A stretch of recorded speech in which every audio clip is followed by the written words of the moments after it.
The Ryan and Ryan Power Hour podcast on SportsTownChicago.com.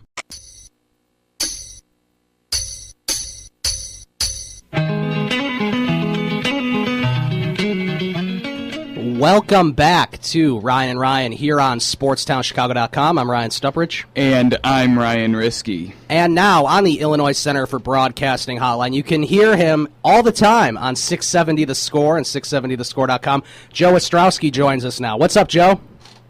Hey, Ryan and Ryan. I'm glad to hear that both of your radio careers have not taken you to a place where you're letting people wipe your backside on TV. But that's a former show I used to go on. Right. So how's everything at 670 The Score going before we get into some of this DePaul stuff? Busy time. A lot of people say this is the 4 best days on the sports calendar. I don't know if I'm quite there because it still is college basketball, even though it is a lot of fun. And just getting ready for baseball, if it ever gets here. Geez, I feel like spring training has been going on for months and months. Right. Well, I guess let's start there with the spring training as the Cubs and Sox, I think they play today. They do at 3 o'clock on Comcast Sportsnet. Yeah, they go ahead and play each other. And 670 The Score. Yes, and they'll be on 670 The Score as well. Starting with the Cubs, what do you see so far out of the Cubs as spring training's getting on the way? I know, a lot of people say, bring up your starting third baseman, Chris Bryant, but, I'm not so sure about that. Yeah, that's the major storyline going on right now. I mean, I find it pretty comical because we could have all predicted this is exactly what was going to happen with Chris Bryant. You expected him to have a great spring training. If he wasn't having a great spring training, there are really issues here, and this is it. This is the storyline we were waiting for, and people that aren't that smart about it, that can't take a logical view at this, look at this, will say, bring him up, you have to bring him up, you have to bring him up. It's okay. He's going to be up a couple weeks into the season. It's really not that big of a deal. You want that extra year of control with Chris Bryant in his prime in 2021, I believe it is. And I think the biggest issue is because Scott Boras is his agent. Boras was not his agent. If it was just about anybody else, I think he might start with the club. And because that means maybe you could sign him long-term. Maybe he won't go all the way to free agency.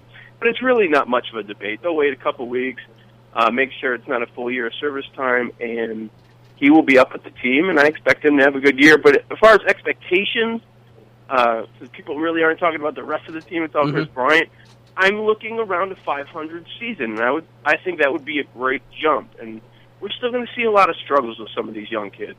And we don't know if all of them are going to make it. Now, what do you think about Jake Arrieta this year? Can he put together a full season and be still the ace that he was last year? I love Arrieta. I've been big on this guy for a couple years, and now he's being asked to be the number 2 guy, which, once you get into the year, that really doesn't mean much. All it means is, can he be, on a winning team, can he be the second-best pitcher in your rotation?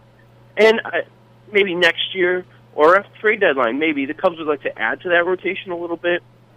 But I do expect Arrieta to continue his success.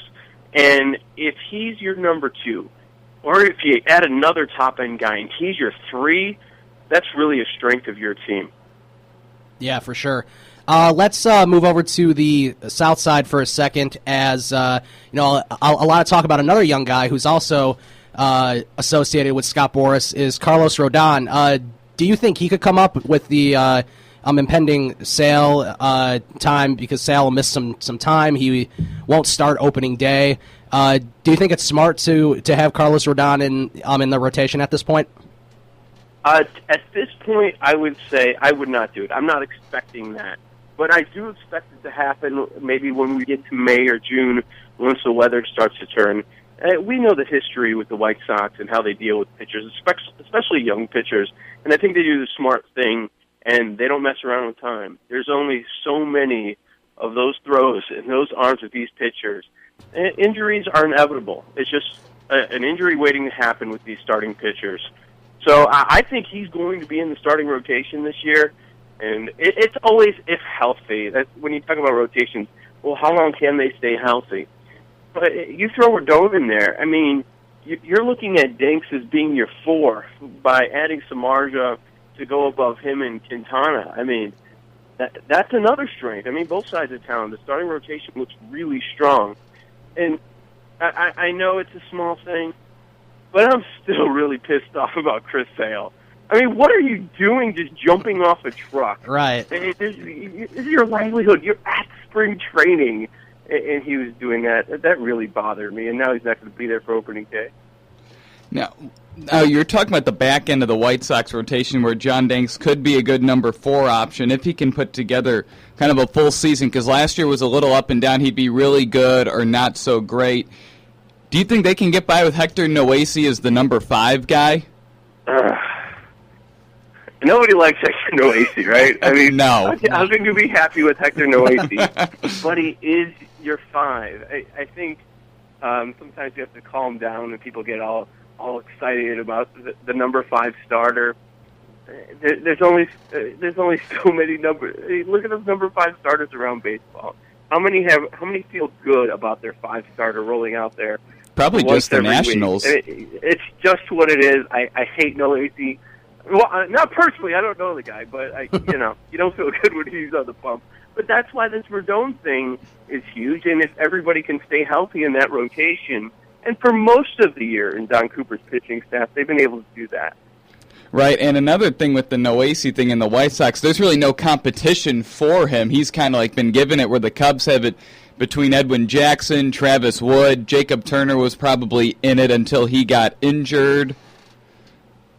Yeah, Wada as well. Yeah, you're right, and that's why it's going to be an easy decision with Rodon. It's just a matter of when the White Sox believe that he's ready, and when they do. That's why it's going to happen. It's just a matter of the plan that they come up with and what they think is best for him.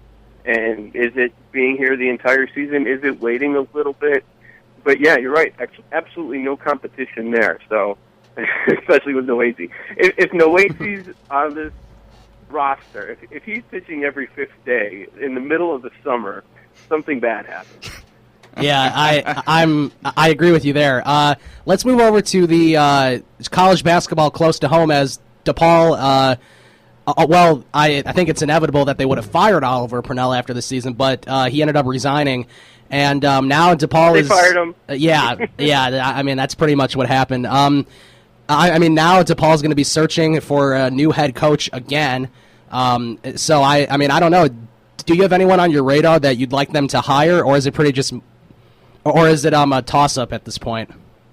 Well, Gene Lenny Ponsetto, the athletic director, went out and hired a search firm, one of the top search firms, blah, blah, blah. Ryan, I'm still at a point where I don't have a list of names. And a lot of times you wait and see how the tournament plays out because you find some names that maybe were on the radar and then they really jump out. Right. Like Hunter over at Georgia State, who was also at Uwe Bui a few years back, took that team to the tournament. Maybe he's on the radar. But I would say wait through the weekend, and then we might have some more names that we would want to take a look at for DePaul. And I haven't moved on to full-on who's going to be the DePaul head coach mode, partly because of that, and partly because they didn't fix the problem. Gene Lenny Ponsetto is still there, and she's going to get her 4th head coaching hire. I mean, tell me at DePaul, where you don't have football, where they have had, at times, it's been a while, success with men's basketball. So that's your only sport where you're making any money. Right. It's the only sport where people actually know DePaul of. How does she keep her job? And she keeps that's what I want to know. Swinging and missing on the most important aspect of her job and hiring a men's coach. Right. And what do you think about their recruiters? Do you think they need a whole new recruitment staff? Because it doesn't really seem like they're getting a lot of great talent to their program. Yeah, that'll happen. If you hire a coach worth anything, he's going to bring all his own guys, recruiting coordinators, assistant coaches, who double as that. Yeah, they're going to bring in all their new guys. This is a complete cleaning house. I mean, the Oliver Purnell stuff, I know DePaul's been a joke for at least a decade. Yeah. Did 5 years of Purnell, 5 years of Wainwright. But if you look at the actual numbers and how awful he was, he was twice as bad as Jerry Wainwright. And I know. I didn't think that was possible. And sometimes we look back on the Pat Kennedy days and, maybe remember he got all this great talent. Maybe we can go back to the Pat Kennedy days. Pat Kennedy made one NCAA tournament. Mm-hmm. So I think even me, and I know you guys for sure, You don't remember DePaul ever being big or good. Oh, I know. Yeah, well, my dad, he went to DePaul. He graduated in 1984, so his first few years of college, DePaul was the #1 team in the country going into the tournament, and they got upset in the first round each of those years in 1981 and 1982. And it's ridiculous. And, I mean, I've had season tickets for a while. I'm only 20 years old, but, I mean, I barely remember their last NCAA tournament berth in 2004. So, you know, I mean, it's really sad. How depressing is it going to that building? Seriously. It's very depressing when there's only, I mean, a handful of fans there, and you see, you know, because Allstate Arena holds like, I think, 18,000. So, and, you know, it's not even close to being halfway full. It's very sad. But you know, they're going to be building that new building because they think that will make DePaul better if they build a brand new arena on the south side of Chicago. The students still have to go from Lincoln Park all the way to McCormick Place. I mean, that's a far trek. You know, it's also a far trek. In Chicago traffic. Right. Right through downtown. Right. Yes. For a night game, they're going to do that. I mean, what are you looking to attract? Some tourists? No, the tourists don't even know DePaul basketball exists. We barely know that it exists, aside from you, because you use tickets. Yeah, we've been saying it for decades. They need a place on campus. I mean, that's one of the main issues. It's not the only issue. But they need a place on campus. And there have been places that have gone up for sale. No, they didn't bother. I think Kohl's bought some property over there.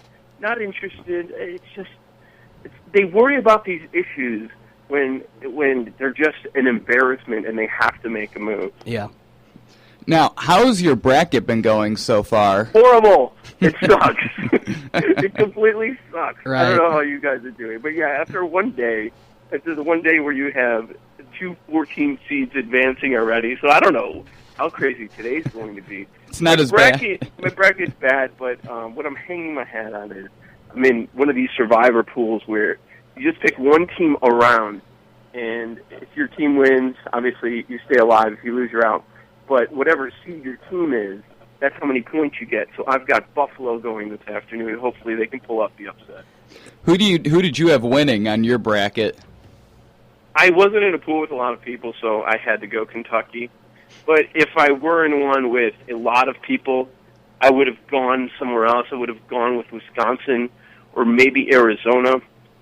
But since the one I'm in was a small amount of people, I'm like, well, you have to take Kentucky. You just have to. Right. There's another 14-3 matchup today, Albany against Oklahoma. Is there any chance for an upset there? I don't know.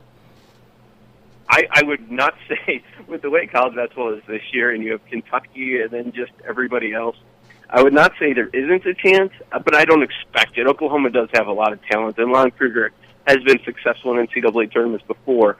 So I expect them to win. I picked them to win. But yeah, so did I. What would really shock you outside of Kentucky going down?